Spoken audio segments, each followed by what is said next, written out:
Hello, good morning to all of you. Today's lecture on crop production technology on the Kharif sorghum, or Kharif sorghum is also called as jowar, great millet, or grain sorghum, or camel crop. आवाज येतोय का सर्वांना? Yes, sir. Okay. तर आज आपण खरीप sorghum हे important serial crop आहे. ते अगोदर आपण राईस, अपलँड राईस, लोलँड राईस असे दोन कल्टिवेशन सिस्टीम्स आपण राईसमध्ये शिकलो. तर आजचा जो टॉपिक हा खरीप sorghum वरती आहे, क्रॉप प्रोडक्शन टेक्नॉलॉजी.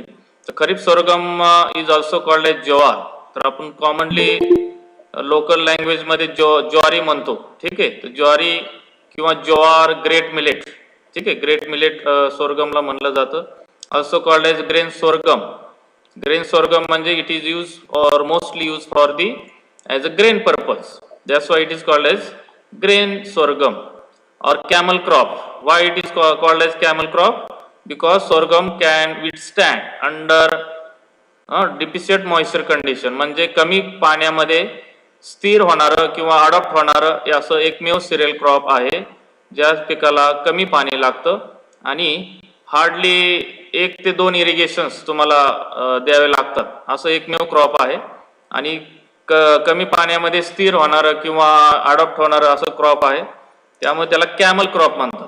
तर तुम्हाला सर्वांना माहिती आहे कॅमल म्हणजे उंट, जो एका वेळेस सर्व पाणी जेवढं लागणार आहे तेवढं पिऊन घेतो आणि तो पूर्ण उन्हाळ्यामध्ये तेवढ्या पाण्यावरती तो त्याचे जे जीवन आहे हे चालू राहतं. तसं हे sorghum क्रॉप आहे, कमी पाण्यामध्ये येणारं पीक आहे, त्यामुळे त्याला कॅमल क्रॉप म्हणतात.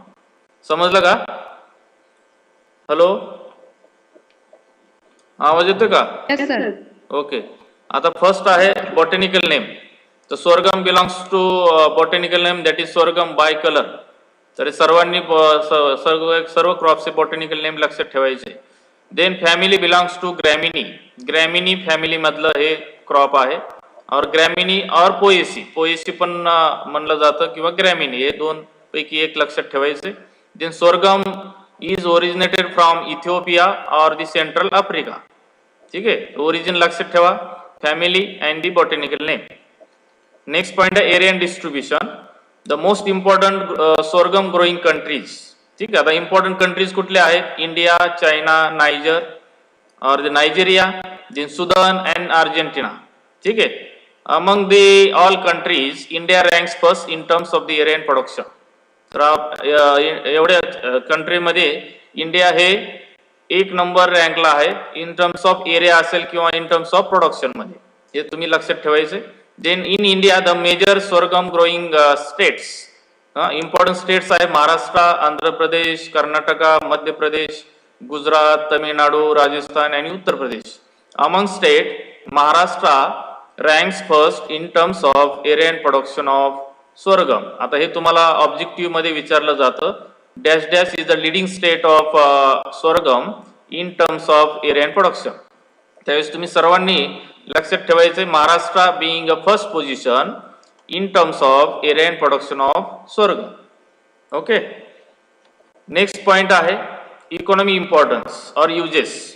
आता मेजर युजेस काय आहे? sorghum आपण कशासाठी यूज करतो? त्यामध्ये फर्स्ट यूज आहे sorghum is one of the most major food grain. आता फूड ग्रेन मधलं हे मेजर क्रॉप आहे जे जगामध्ये मेजरली फूड क्रॉप म्हणून यूज केलं जातं.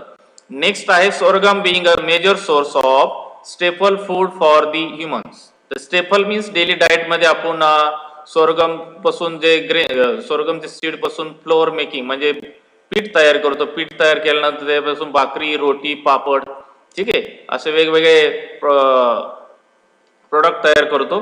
That is use as a staple food. Then it is also serve as a important source of cattle feed as well as fodder. Cattle feed means grains जे आहे ते broken grains जे आपण edible daily diet मध्ये use करत नाही, असे grains आपण जनरली कॅटल फीडिंग साठी वापरतो. This is valuable feeding for cattle. And also the green fodder, green biomass जे आहे sorghum आपण ग्रो करतो, हे 2 पर्पज साठी आहे, as a fodder purpose and as a grain purpose. ठीक आहे. तर ग्रेन पर्पज हे जे आहे त्यामध्ये जे ब्रोकन ग्रेन्स आहेत जे आपण पोल्ट्री फिडिंग साठी वापरतो आणि जे ग्रीन बायोमास आहे this is use for the fodder for livestock. समजतंय का सर्वांना? हॅलो हॅलो, आवाज येतोय का? हा. नेक्स्ट पॉइंट आहे sorghum crop at seedling stage. Seedling म्हणजे सोरगम लावल्यानंतर 1 महिन्यानंतर पर्यंत जे क्रॉप असतं, म्हणजे 25 ते 30 दिवसाचं क्रॉप, त्याला सीडलिंग स्टेज म्हणतात. म्हणजे पर प्लांट 5 to 6 लीव्स असतात, 15 to 20 सेंटीमीटर हाईट असते. अशा स्टेजला सीडलिंग स्टेज म्हणतात. म्हणजे 1 महिन्याचं क्रॉप असेल, अशा वेळेस they can't feed to the directly to the cattle because it contains hydrocyanic acid that is called as SCN or prussic acid which is poisonous to the animal or cattle. ठीक आहे. आता बघा, त्यामध्ये जे chemical आहे sorghum मध्ये mostly, त्यामध्ये जे सीडलिंग स्टेज म्हणजे 25 to 30 डेज ओल्ड क्रॉप असेल, अशा वेळेस सोरगम प्लांट मध्ये हायेस्ट कॉन्सन्ट्रेशन ऑफ SCN किंवा प्रुसिक ऍसिड हे जनावरांनी जर खाल्लं पीक 1 महिन्याचं क्रॉप असेल त्यावेळेस डायरेक्टली ते जनावर दगावू शकतं. म्हणून हे तुम्हाला ऑब्जेक्टिव्ह मध्ये विचारलं जाऊ शकतं. जे सीडलिंग स्टेज पण लक्षात ठेवायचे आणि पॉइझनस सबस्टन्स सोरगम मध्ये कुठलं असतं, SCN और प्रुसिक ऍसिड, हे लक्षात ठेवायचं. Then sorghum has a great capacity to withstand under drought.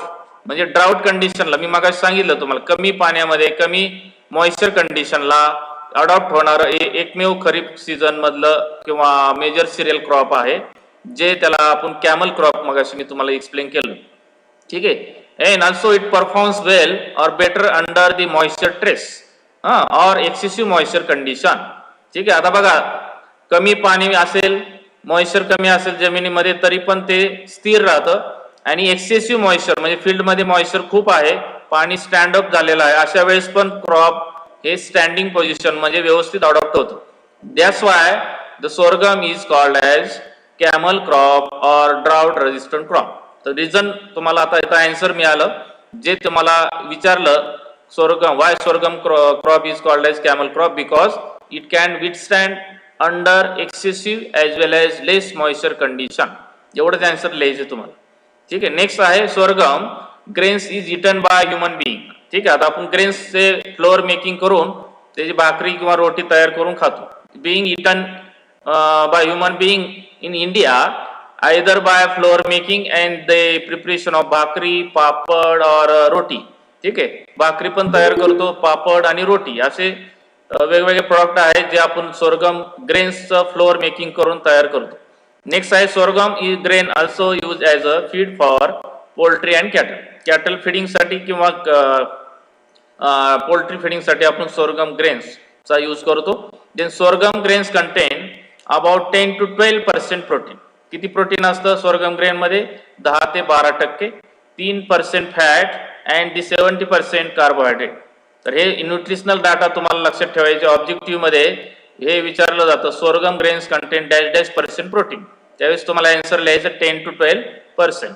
Then sorghum grains are very popularly use in the feeding programme for dairy cattle and the poultry. Why justify विचारल्यानंतर कारण विचारलं तुम्हाला, why the sorghum grains are use very popularly और it is called as the valuable feed for cattle and the poultry. त्याचं reason काय आहे? Because the sorghum grains are rich source of protein that is 10 to 12%, 3% fat and 70% carbohydrate is considered as a valuable feed for milk as well as dairy cattle. ठीक आहे. ठीक आहे. तर हे सर्वांनी इकॉनॉमी इम्पॉर्टन्स और युजेस जेवढे मी सांगितले ते सर्वांनी लक्षात ठेवायचे आहे. ऑब्जेक्टिव्ह साठी जे इम्पॉर्टंट हायलाइट केले त्यामध्ये सीडलिंग स्टेज लक्षात ठेवा, पॉइझनस केमिकल सबस्टन्स लक्षात ठेवा, किती दिवसाचं डेज विचारलं, डेज मध्ये पण तुम्हाला लक्षात ठेवायचे. 25 to 30 डेज ओल्ड क्रॉप असेल त्यावेळेस पॉइझनस केमिकल सबस्टन्स जे आहे दॅट इज SCN हे जास्त प्रमाणामध्ये सोरगम मध्ये असतं. ते जनावरांना खाऊ घालायचं नसतं. डायरेक्टली जर जनावरांनी खाल्लं तर जनावर दगावू शकतो. ठीक आहे. Then why it is called as camel crop और drought resistant crop? Because sorghum can withstand under excessive moisture condition और लेस मॉइश्चर कंडिशन. हे दोन इम्पॉर्टंट ऑब्जेक्टिव्ह आहे. तिसरा इम्पॉर्टंट ऑब्जेक्टिव्ह आहे सोरगम ग्रेन्स कंटेन -% प्रोटीन. त्यावेळेस तुम्हाला आन्सर लिहायचे 10 to 12%. तर एवढे इम्पॉर्टंट हायलाइट हे फक्त ऑब्जेक्टिव्ह साठी सांगितलं.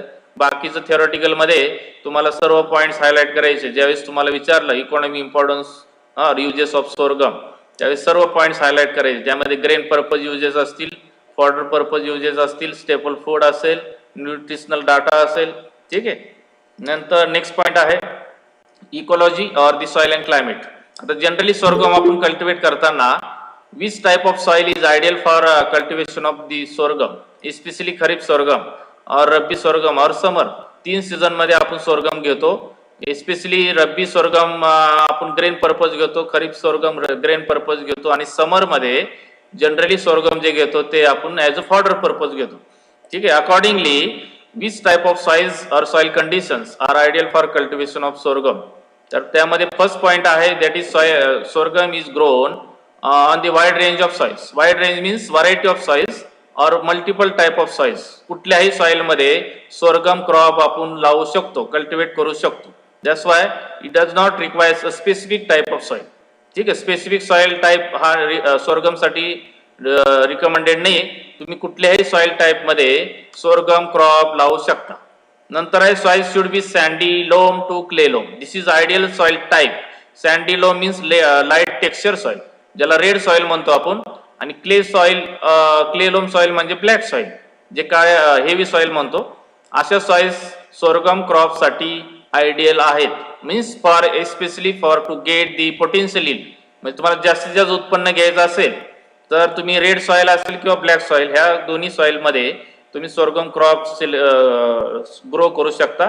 बाकी सगळ्या मार्जिन सॉइल असतील, लाईट टेक्स्चर सॉइल असतील किंवा मार्शल लँड कुठलेही सॉइल टाइप असेल त्यामध्ये तुम्ही सोरगम घेऊ शकता. Then soil should be well drain and fertile. ठीक आहे. सॉइल मध्ये पाणीचा निचरा होणारे आणि त्यामध्ये जे अन्नद्रव्य आहेत हे पूर्णतः कम्प्लिटली अवेलेबल पाहिजे, जेणेकरून क्रॉपला ते अवेलेबल होतील आणि त्यातून तुम्हाला उत्पन्न जास्तीत जास्त मिळेल. नंतर soil should have high water holding capacity. पाणी धरून ठेवण्याची क्षमता जमिनीमध्ये किंवा सॉइल मध्ये जास्त प्रमाणामध्ये पाहिजे. नंतर soil should B free from the water logging condition. म्हणजे पाण्याचा जो निचरा म्हणतो आपण, निचरा व्हायला पाहिजे. जर वॉटर लॉग झालं, पाणी स्टँडअप झालं फील्ड मध्ये, तर क्रॉपला ते अडॉप्ट होण्यासाठी खूप डिफिकल्ट जातं किंवा क्रॉप सफर होऊ शकतं. त्यामुळे तुम्हाला हे लक्षात ठेवायचे soil should B free from water logging condition. And the pH, generally pH हे 6.5 to 7.5 एवढी पीएच हे सोरगम क्रॉपला रिकमेंडेड आहे. समजलं का? हॅलो, आवाज येतोय का? हो सर. हा. नेक्स्ट पॉइंट आहे क्लायमेट. आता आपण कधी पण लक्षात ठेवायचं, क्लायमेट ज्यावेळेस आपण पॉइंट लिहितो त्यावेळेस तुम्हाला लक्षात ठेवायचं सीझन लक्षात ठेवायचं. सीझन कुठला आहे? खरीप सीझन क्रॉप आहे. त्यामध्ये कुठलं क्लायमेट लागेल? Hot and humid. वेदर कुठलं राहतं? Warm weather. आता हे 3 पॉइंट्स कंपल्सरी लक्षात ठेवायचे. It is a tropical crop और kharif season crop. It requires hot and humid climate. It also requires warm weather. हे 3 पॉइंट कंपल्सरी आहे ऑल क्रॉप्स साठी. म्हणजे तुमच्या सिलेबस मध्ये जेवढे क्रॉप्स आहेत ते सर्व क्रॉप्स मध्ये क्लायमेट पॉइंट मध्ये हे 3 पॉइंट कंपल्सरी आहे.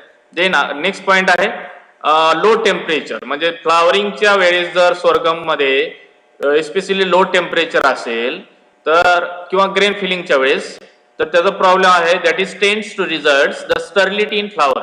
फ्लावर मध्ये पोलेन ग्रेन्स जे तयार होणार आहे ते स्टराईल पोलेन ग्रेन्स असतील. आणि स्टराईल पोलेन ग्रेन्स जर असतील तर त्यातून बियाणं तयार होणार नाही, म्हणजे सीड तयार होणार नाही. तर you have to maintain this fertility in flowers. त्यासाठी टेम्परेचर हे ऑप्टिमम असायला पाहिजे. जर लो टेम्परेचर असेल तर सोरगम फ्लावर मध्ये स्टर्लिटी हे ऑब्झर्व होते. स्टर्लिटी झालं किंवा फ्लावर रॉट असेल किंवा grain rot symptoms. Grain rot असेल, ग्रेन म्हणजे जर बियाणं असेल ते रॉटिंग होऊ शकतं, कुजून जाऊ शकतं. फ्लावर असतील तर ते रॉट होऊ शकतात, कुजतील फ्लावर. आणि स्टर्लिटी हे तिन्ही प्रॉब्लेम्स जे आहे हे का क्रिएट होतात? Because of low temperature. हे तुम्हाला लिहिणं गरजेचं आहे. नंतर क्लाउडी वेदर आणि हाय टेम्परेचर. म्हणजे ढगाळ वातावरण असेल आणि टेम्परेचर अबाउट 30 डिग्री असेल, एस्पेशली ड्युरिंग फ्लावरिंग और फ्लावर सेटिंग और grain filling, then tends to result the attack of shoot fly. Especially cloudy weather आणि हाय टेम्परेचरला शूट फ्लाय पेस्टचा अटॅक होतो. This is a major pest of sorghum. Generally कधी found होते that is cloudy weather आणि high टेम्परेचरला. Then optimum temperature required for better growth and development of the sorghum that is 26 to 30 degree Celsius. तुम्हाला optimum temperature लिहिणं गरजेचं आहे. Climate type लिहिणे गरजेचं आहे. वेदर कुठल्या टाईपचं लागेल ते पण लिहायचं आहे. कुठल्या सीझनमध्ये हे क्रॉप घेतलं जातं ते लिहिणं इम्पॉर्टंट आहे.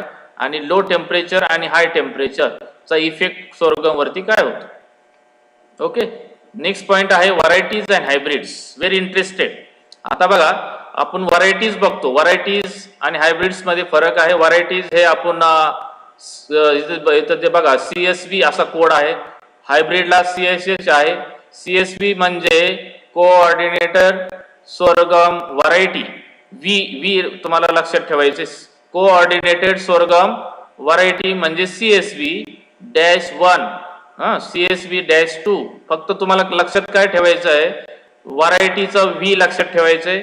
आणि हायब्रिड मध्ये बघा कोऑर्डिनेटेड सोरगम हायब्रिड H म्हणजे हायब्रिड असं लक्षात ठेवायचं, म्हणजे कोड लक्षात राहील. आणि बाकीचे जे नंबर आहेत ते 1 2 3 4 5 6 पर्यंत तुम्हाला कंटिन्यू द्यायचे आहेत. फक्त तुम्ही कोड लक्षात ठेवायचे. CSV this is regarding for the varieties. CSV-1 CSV-2 CSV-3 नंतर CSV-4 CSV-5 6. ठीक आहे. नेक्स्ट कोड आहे SPV सोरगम प्रिलिमिनरी व्हरायटी असं त्याचा लॉंग फॉर्म आहे. तर SPV-1 SPV-2 3 4 5 आणि अप टू 6 पर्यंत तुम्ही हे SPV कोड लक्षात ठेवायचे आणि नंबर तुम्हाला 1 to 6 द्यायचे. This is varieties of sorghum. Another varieties आहे जे MPKV राहुरी विद्यापीठाने किंवा युनिव्हर्सिटीने जे तयार केलेले डेव्हलप केलेले आहेत. दॅट इज फुले वसुधा आहे, फुले सुचित्रा आहे, फुले अनुराधा आहे, फुले रेवती आहे, फुले पंचमी. ठीक आहे.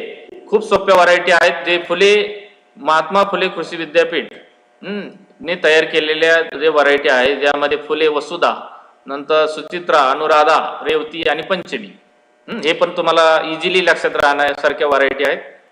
आणि ज्यावेळेस तुम्हाला हायब्रिड्स विचारतील, हायब्रिड्स मध्ये तुम्हाला मेजरली कोड लक्षात ठेवायचे. CSH H म्हणजे हायब्रिड. ठीक आहे. कोऑर्डिनेटेड सोरगम हायब्रिड 1 2 नंतर CSH-5 CSH-9 CSH-10 आणि 11 असे 6 हायब्रिड्स तुम्हाला मेजरली सोरगम मध्ये लक्षात ठेवाय. कारण भरपूर वेळा एक्झामिनेशन मध्ये व्हरायटीज अँड हायब्रिड्स असं विचारलं जातं. त्यामुळे पहिल्यांदा व्हरायटीज सेपरेट लिहायचे आणि नंतर हायब्रिड्स लिहायचे. चुकून जर तुम्ही उलट लिहिलं गेलं तर तुम्हाला त्यातून मार्क कमी होण्याचे चान्सेस असतात. म्हणून आपण कोड लक्षात ठेवायचे. CSV SPV हे व्हरायटीज आहेत आणि CSH हे हायब्रिड आहे. अलॉंग विथ व्हरायटीज मध्ये फुले वसुधा असेल, सुचित्रा असेल, अनुराधा असेल, रेवती किंवा पंचमी हे पण व्हरायटी खूप सोप्या आहेत तुम्हाला लक्षात ठेवण्यासाठी. आता इथे फोटोग्राफ्स दिलेले आहे. फोटोग्राफ्स मध्ये बघा इथे Phule Suchitra this is a variety photograph of Phule Suchitra variety. Then Phule Revati Panchami हे व्हरायटीज आहेत. आणि नंतर फुले रेवती इथं फोटोग्राफ दिसतोय. नंतर Maldandi this is a popular variety for the sorghum as especially for fodder purpose. तुम्हाला ऑब्जेक्टिव्ह मध्ये 101% हा क्वेश्चन विचारला जातो. Dash dash is the most popular variety of sorghum use for as a fodder. Fodder purpose variety जी आहे सोरगमची ती कुठली आहे, मालदांडी म्हणजेच M-35-1 हा कोड आहे. हा कोड पण लक्षात ठेवा आणि मालदांडी असं पण लक्षात ठेवा म्हणजे तुमच्या ऑब्जेक्टिव्ह मध्ये मार्क जाणार नाही. फॉडर पर्पज व्हरायटी सोरगमची पॉप्युलर आहे जे तुम्हाला लक्षात ठेवायचे आहे. बाकीचे हायब्रिड्स बघा यामध्ये CSH-14 CSH-16 15 असे आहे फोटोग्राफ्स मध्ये दिलेले आहेत. तर हे पॉइंट सर्वांनी व्यवस्थित करायचे. सर्व क्रॉपचा प्रत्येक क्रॉप वाईज तुम्हाला व्हरायटीज असतील हायब्रिड्स असतील हे केअरफुली आणि व्यवस्थित रिडिंग करून तुम्हाला राईटअप करायचं. राईटअप केल्यानंतर फायनली तुमच्या ते लक्षात राहील. फक्त ते वाचून लक्षात राहणार नाही, त्याला भरपूर प्रॅक्टिस करावी लागेल. प्रॅक्टिस केल्यानंतर ते सर्व परफेक्ट तुम्हाला कोड सकट नंबर पण लक्षात राहतील. समजलं का? हॅलो हॅलो आवाज येतो का? हॅलो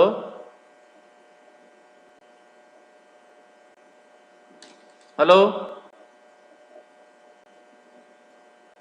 आवाज येतोय का? हॅलो,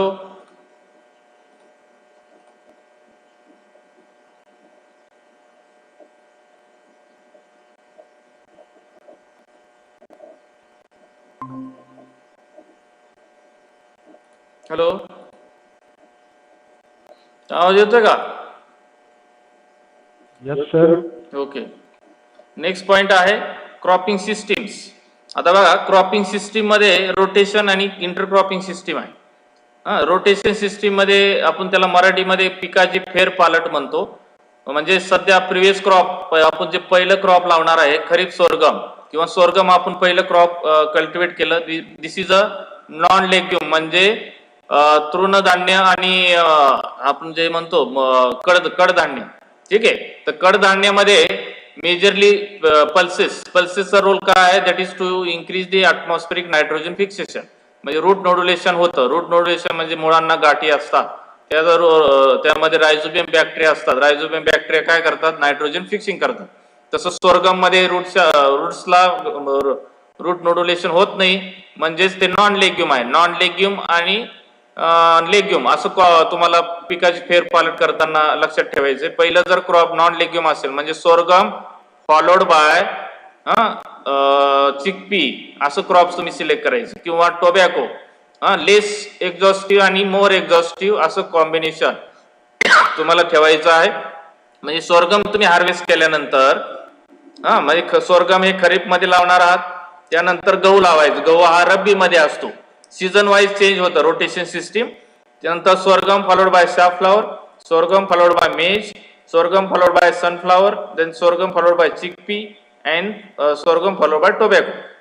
असे तुम्ही 5 ते 6 एक्झाम्पल तुम्हाला कंपल्सरी विचारल्यानंतर लिहावे लागतात. पिकाची फेरपालट विचारलं, सोरगम मध्ये रोटेशन सिस्टीम्स काय आहेत, सोरगम आफ्टर हार्वेस्टिंग आपण कुठले क्रॉप लावू शकतो रब्बी सीझन मध्ये, हे तुम्हाला रोटेशन मध्ये लिहायचे. आणि intercropping system means growing of 2 or more crop simultaneous. म्हणजे एकाच वेळेस तुम्ही एकाच फील्डमध्ये एका वेळेस 2 किंवा 2 पेक्षा जास्त क्रॉप लावायचे आहेत.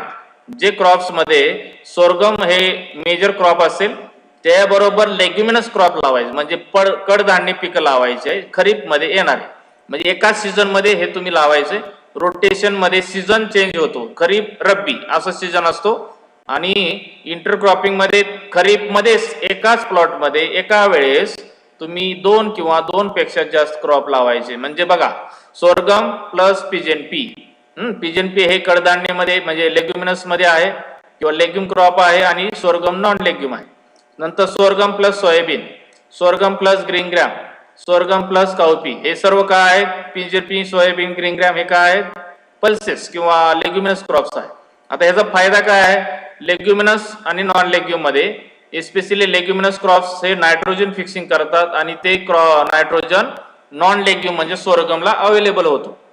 आणि लेग्युमिनस क्रॉप्सला आपण फॉस्फरस जास्त प्रमाणामध्ये टाकतो, कारण रूट नोड्युलेशन ऍक्टिव्हिटी असेल, नायट्रोजन फिक्सिंग रेट असेल, हे वाढवायचं असेल तर तुम्हाला फॉस्फरस हा मेजर रिस्पॉन्सिव्ह फर्टिलायझर आहे जो लेग्युमिनस क्रॉप्सला सप्लाय करावा लागतो. आणि त्याचे जो रेसिड्युअल इफेक्ट आहे हा आपल्याला जे मेजर क्रॉप आहे, मेजर क्रॉप म्हणजे सोरगमला अवेलेबल होतो. म्हणजे तुम्ही 50% सोरगमला फॉस्फरस टाकायचे, 50% नायट्रोजन सोरगमला टाकायचं. म्हणजे तुमचं किती 50% जो फर्टिलायझरची कॉस्ट आहे हे तुमचं इथं बचत होईल बिकॉज ऑफ इंटरक्रॉपिंग सिस्टीम. ठीक आहे. तर असे हे फायदे आहेत. इथे फोटोग्राफ्स तुम्हाला दिलेले आहेत. सोरगम मध्ये पिजनपी म्हणजे 2 rows ऑफ सोरगम असेल तर 2 rows ऑफ पिजनपी असेल, किंवा 4 rows ऑफ सोरगम, 4 rows सोरगमचे असतील आणि 2 rows पिजनपीचे असतील.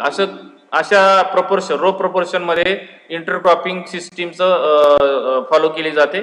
नंतर बघा, सोरगम प्लस सोयाबीन दिलेले आहे. सोयाबीन मध्ये लावलेला आहे आणि सोरगम हे साईडला आहे, म्हणजे तुम्हाला रो वाईज तुम्हाला दिसत असेल. नंतर सोरगम प्लस काउपी आहे, नंतर सोरगम प्लस ग्रीन ग्रॅम, असे हे सिस्टीमला इंटरक्रॉपिंग सिस्टीम म्हणतात. समजलं का? हॅलो. नेक्स्ट आहे लँड प्रिपरेशन. आता जमीन तयार करायची आपल्याला. ज्यावेळेस कुठलंही क्रॉप लावायचं असेल, पीक लावायचं असेल, त्यामध्ये ploughing number, harrowing number, clod crushing, नंतर लेवलिंग, आणि मॅन्युअर मिक्सिंग हे ऑपरेशन्स बिफोर सोईंग करावे लागतात. तर after harvesting of the previous crop you should carry out the ploughing operation, that is one deep ploughing. म्हणजे एक खोल नांगरटी तुम्हाला ट्रॅक्टरच्या सहाय्याने किंवा बुलॉक ड्रॉनच्या सहाय्याने करायचे, आयदर बाय मोल्ड बोल प्लाव असेल किंवा आयर्न प्लाव असेल. ठीक आहे, प्लाव तुम्ही कुठलाही वापरू शकता. त्यामध्ये फक्त लक्षात ठेवायचं आहे की आपल्याला डीप प्लाविंग ऑपरेशन करायचे during summer after harvesting of the previous crop, that is for control of the weeds and the insect pest. Then followed by ploughing झाल्यानंतर आपण काय करायचं आहे, followed by 2 to 3 harrowing operations are required to make the ideal seed bed, that is friable or well pulverized seed bed. Friable म्हणजे small quantity of the clods and the remaining part, that is fine type of powder soil असेल, fine powder type soil, आणि त्यामध्ये ढेकळ असतील ते पण smaller साईजचे असतील, जेणेकरून त्याला फ्रायबल कंडिशन म्हणतात किंवा वेल पल्वराइज कंडिशन हे सोरगम साठी लागते. This is ideal type of bed required for sorghum. ठीक आहे, तर हे बघा, हे प्लाविंग ऑपरेशन्स तुम्हाला फोटो दिसतोय. नंतर तुम्हाला कल्टिवेटर मारताना दिसतोय. नंतर रिजेशन फरो, कधी कधी रिजेशन फरो वरती तुम्ही इंटरक्रॉप तुम्हाला घ्यायचं असेल तर फरोला तुम्ही मेन क्रॉप लावा आणि दुसऱ्या फरोला तुम्ही रिज पोर्शनला तुम्ही मेन क्रॉप आणि सेकंड रिज पोर्शनला तुम्ही इंटरक्रॉप लावायचं. आणि this is a manures required, that is 15 to 20 tons तुम्ही FOM असेल किंवा कंपोस्ट असेल पर हेक्टर तुम्हाला सोरगमसाठी बिफोर 1 month ऑफ सोईंग, 1 महिना अगोदर टाकायचं. नेक्स्ट पॉइंट आहे सीड्स अँड सोईंग. आता बघा, सीड्स अँड सोईंग मध्ये टोटल 6 पॉइंट असतात. त्यामध्ये फर्स्ट आहे seed rate. Seed rate required for sorghum per hectare. Per हेक्टरला किती बियाणं लागेल, 12 to 15 kg per hectare. And the spacing required for the sorghum, that is 45 by 12 centimetre. म्हणजे row to row 45 centimetre आणि plant to plant 12 centimetre एवढं spacing तुम्हाला sorghum साठी recommended आहे, हे लक्षात ठेवायचे. नंतर सोईंग टाइम. जनरली सोरगम मध्ये टाइमली सोईंग हे मस्ट आहे, because of to avoid the attack of shoot fly. Shoot fly एक मेजर पेस्ट आहे, कीड जे आहे सोरगम मध्ये ही शूट फ्लाय आहे, म्हणजे शेंडा पोखरणारी अळी आहे. ही अळी जर पडू नये असं आपल्याला वाटत असेल आपल्या फील्ड मध्ये किंवा प्लॉट मध्ये, तर आपण सोरगम क्रॉप हे टायमिंगलाच सोईंग केलं पाहिजे. म्हणजे जून महिन्याच्या 15 दिवसामध्ये किंवा लास्ट वीक ऑफ जून पर्यंत. ठीक आहे, लयत फायनली फर्स्ट वीक ऑफ जुलै पर्यंत तुम्ही सोईंग कंप्लीट करायचं आहे. जर जुलैच्या मिडल नंतर जर तुम्ही सोईंग केलं तर 100% तुमच्या फील्ड मध्ये किंवा प्लॉट मध्ये शूट फ्लाय पेस्टचं इमर्जन्स होणार आहे, म्हणजे ती पेस्ट येणार आहे. त्यासाठी आपण टायमिंगला सोईंग केलं पाहिजे, स्पेशली सोरगम मध्ये. दॅट इज तुम्ही फक्त इथं लिहायचं आहे जून टू जुलै. नंतर सोईंग डेप्थ आहे, म्हणजे आपण सीड प्लेसमेंट जमिनीमध्ये किती खोलवर बियाणं टाकलं पाहिजे हे रिकमेंडेड आहे, दॅट इज 3 to 4 सेंटीमीटर. आता साईज ऑफ सीड नुसार तुम्ही डेप्थ ऑफ सोईंग हे रिकमेंडेड असते. Accordingly size of seed you have to जज द डेप्थ ऑफ सोईंग. म्हणजे तुम्ही किती खोलवर बियाणं टाकायचं हे कशावर ठरतं, कशावर डिसाइड केलं जातं, that is size of seed. Accordingly size of seed तुम्ही ते डेप्थ ऑफ सोईंग जे आहे हे ऍडजस्ट करायचे. ऍडजस्ट करून तुम्ही ते त्या प्लेसला डेप्थला ते सीड प्लेस करायचे, जेणेकरून जर्मिनेशन हे 100% होईल. अदरवाईज जर 5 सेंटीमीटर पेक्षा खोलवर तुम्ही बियाणं सोईंग केलं तर त्याचा प्रॉब्लेम आहे एमर्जन्स म्हणजे ते शूट पोर्शन हा जमिनीच्या बाहेर पडत नाही, म्हणजे जर्मिनेशन प्रॉपरली होणार नाही. त्यासाठी तुम्हाला मग परत गॅप फिलिंग करावं लागेल, म्हणजे रिसोईंग हे तुम्हाला त्यामध्ये करावे लागेल. शक्यतो डेप्थ ऑफ सोईंग हे तुम्हाला as per the size of सीडच तुम्ही ते मेंटेन करायचे आहे. नंतर आहे सोईंग मेथड. आता आपण कुठल्या मेथडनी सोरगम क्रॉप सोईंग करू शकतो. ब्रॉडकास्टिंग आहे. ब्रॉडकास्टिंग म्हणजे डायरेक्टली आपण scattering of the seeds all over the field वरती तुम्ही बियाणं स्प्रेड करायचे आहे, युनिफॉर्मली स्प्रेड करायचे आहे, आणि नंतर आपण ते सीड अंडर सॉइल कव्हर करायचे, आणि नंतर सारे पाडून आपण पहिलं इरिगेशन द्यायचं. असं हे ब्रॉडकास्टिंग मध्ये आहे. आणि drilling method, second drilling method आहे. ड्रिलिंग मध्ये आपण पेरणी यंत्राच्या सहाय्याने सीडचं प्लेसमेंट करतो, रो वाईज करतो, ऑप्टिमम डेप्थला करतो, आणि proper row to row plant to plant spacing हे ड्रिलिंग मध्ये मेंटेन होतं. तसं ब्रॉडकास्टिंग मध्ये आपण डायरेक्टली सीड स्प्रेड करतो, त्यामुळे तिथं spacing between plant, row to row, depth of sowing हे मेंटेन राहत नाही. ते फक्त कुठल्या मेथडमध्ये राहतं? ड्रिलिंग मेथडमध्ये, कारण ते डायरेक्टली सीड ड्रॉप होतात फरोमध्ये. फरो ओपनिंग म्हणजे फरो तयार झाल्यानंतर at the centre of furrow directly seed place होतं. आणि कव्हरिंग हे आपण हॅरोईंग ऑपरेशन किंवा ब्लेड हॅरोच्या साहाय्याने आपण ते सीड अंडर सॉइल कव्हर होतो केलं जातं आणि नंतर सारे पाडून आपण ते इरिगेशन देतो. असे हे ड्रिलिंग मेथड. आणि थर्ड मेथड आहे sowing seeds behind the plough. म्हणजे डायरेक्टली आपण फरो तयार करून सीड्स हे बॅक साईडला लगेच तुम्ही ड्रॉप करायचे with the help of hand dropping म्हणतात त्याला, किंवा हँड प्लेसमेंट. आपण at the centre of furrow तुम्ही ते सीड अकॉर्डिंगली 2 नंबर असतील, 3 नंबर असेल तेवढे नंबर ऑफ सीड एका जागेवरती प्लेस करायचे आणि नंतर सीड अंडर सॉइल कव्हर करायचे. अशा 3 मेथड्स समजल्या का? हॅलो हॅलो, आवाज येतोय का? हॅलो, आवाज येतोय का सर्वांना? हॅलो हॅलो,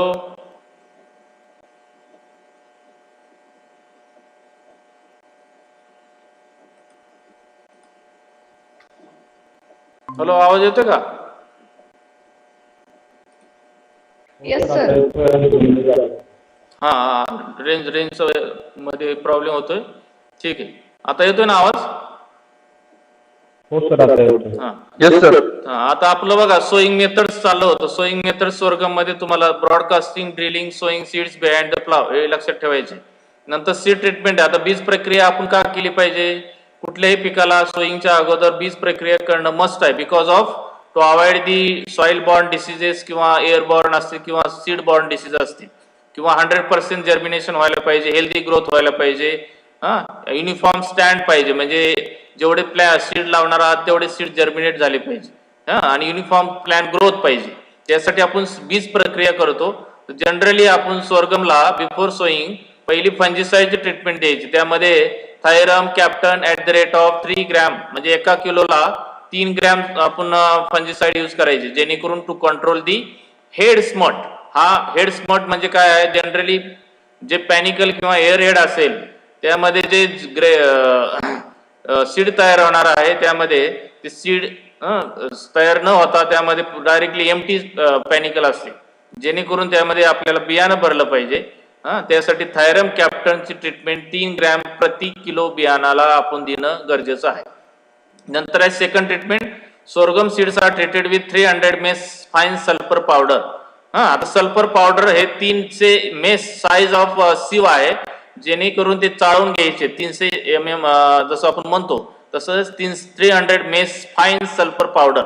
म्हणजे हे साईज ऑफ सिव आहे, चाळणीची साईज आहे, ज्यामध्ये पावडर आपण चाळून घ्यायची आहे 300 मेस साईजने.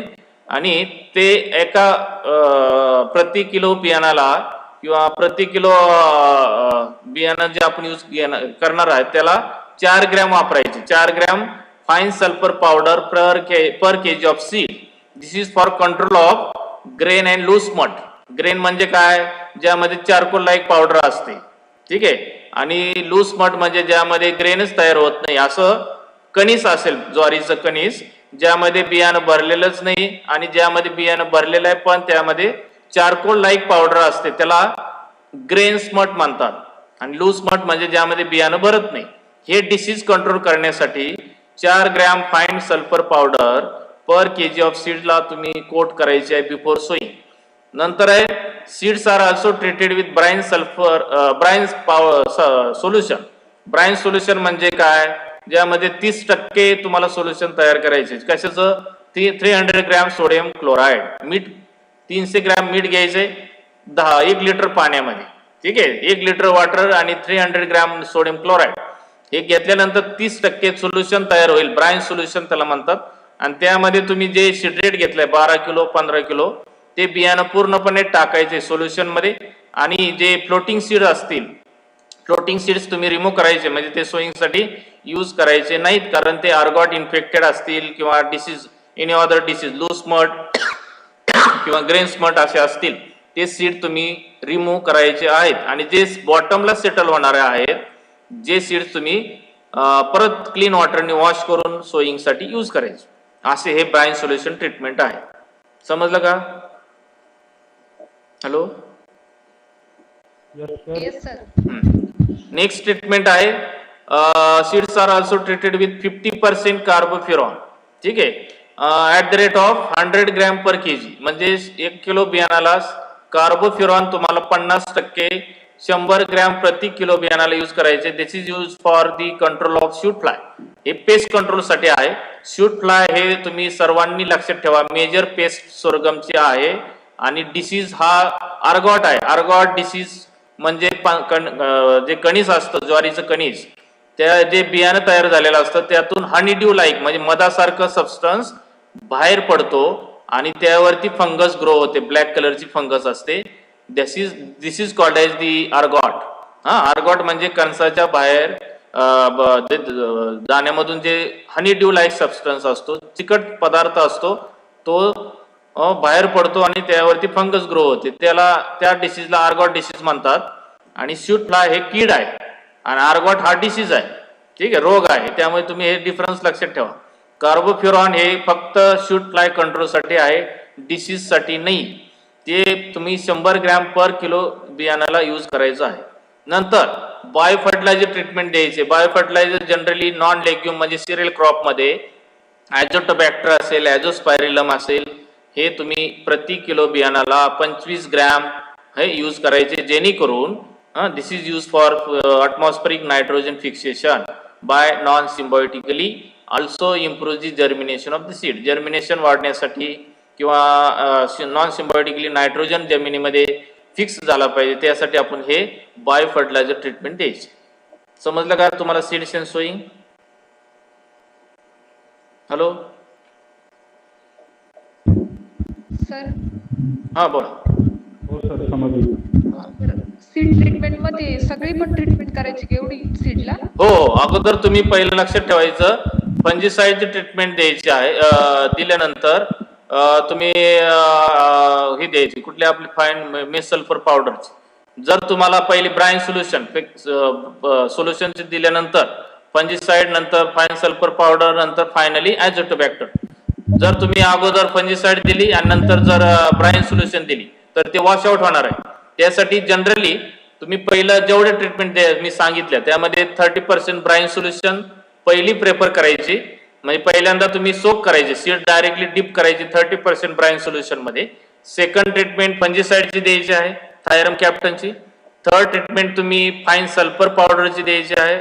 नंतर फोर्थ आहे 50% कार्बोफ्युरॉनची द्यायची आहे आणि फायनली लास्टला जे आहे ॲझोटोबॅक्टर द्यायची.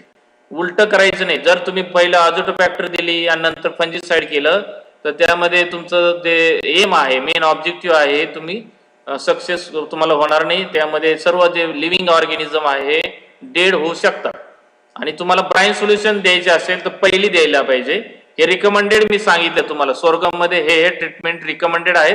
पण ऍक्च्युअली प्रॅक्टिकली करताना तुम्हाला फर्स्टली ब्राइन सोल्युशनची द्यायची आहे, सेकंडली फंजिसाइडची द्यायची आहे आणि थर्ड ट्रीटमेंट परत त्यावरतीच कोटिंग करायचं. थायरम कोटिंग झालं की लगेच fine powder sulphur powder coat करायची. नंतर फायनली तुम्ही कार्बोफ्युरॉन करा आणि बायो फर्टिलायझर असं कोटिंग करत जायचं. कोटिंग केलं प्रत्येकी कोटिंग केल्यानंतर तुम्ही शेडिंग मध्ये वाळवायचंय. शेड मध्ये तुम्ही ते बियाणं सुकवायचं आहे. जर तुम्ही उन्हामध्ये ठेवलं तर त्या ट्रीटमेंटचा काही फायदा होणार नाही. तर पहिल्या लक्षात ठेवा ब्राइन सोल्युशन तुम्ही पहिले द्यायचे आहे, फंजिसाइडचे द्यायचे, फाईन पावडरचे द्यायचे सल्फर पावडर, कार्बोफ्युरॉन आणि फायनली ॲझोटोबॅक्टर. समजलं का? सर एक प्रश्न होता. हा, आपण ज्या वेळेस दुकानातून बियाणं विकत आणतो त्याला आधीच ऑलरेडी ट्रीटमेंट दिलेली असते. अशा वेळेस तुम्ही ब्राइन सोल्युशन ट्रीटमेंट देऊ शकत नाही. जर मोस्ट ऑफ आता मार्केटमध्ये सध्या आपण जे बियाणं आणतो ते ऑलरेडी ट्रीटेड असतं फंजिसाइड किंवा थायरम कॅप्टनचं, बरोबर. किंवा काय वेळेस फक्त पॅकेट दिलेलं असतं बॅगेमध्ये, ते तुम्ही घरी आल्यानंतर त्याला ट्रीटमेंट दिलेली असते द्यायची असते. पण ऍक्च्युली ऑलरेडी ट्रीटेड असेल तर तुम्ही फक्त डायरेक्टली काय करायचं फाईन सल्फर पावडर आणि बायो फर्टिलायझरची द्यायची. ब्राईन सोल्युशनची गरज नाहीये. ठीक आहे. आणि जर ट्रीटेड नसेल तर तुम्ही ब्राईन सोल्युशनची ट्रीटमेंट द्या, नंतर फंजिसाइडची द्या. ओके. चालेल सर, धन्यवाद. ओके. नेक्स्ट पॉइंट आहे न्यूट्रिएंट मॅनेजमेंट और मॅन्युअर्स अँड फर्टिलायझर. आता किती क्वांटिटी मध्ये आपल्याला ऑर्गॅनिक सोर्सेस टाकायचे. ऑर्गॅनिक मध्ये मॅन्युअर्स that is 15 to 20 tons of FOM और कंपोस्ट. हे दोन सोर्स पैकी तुम्ही कुठलाही सोर्स यूज करू शकता.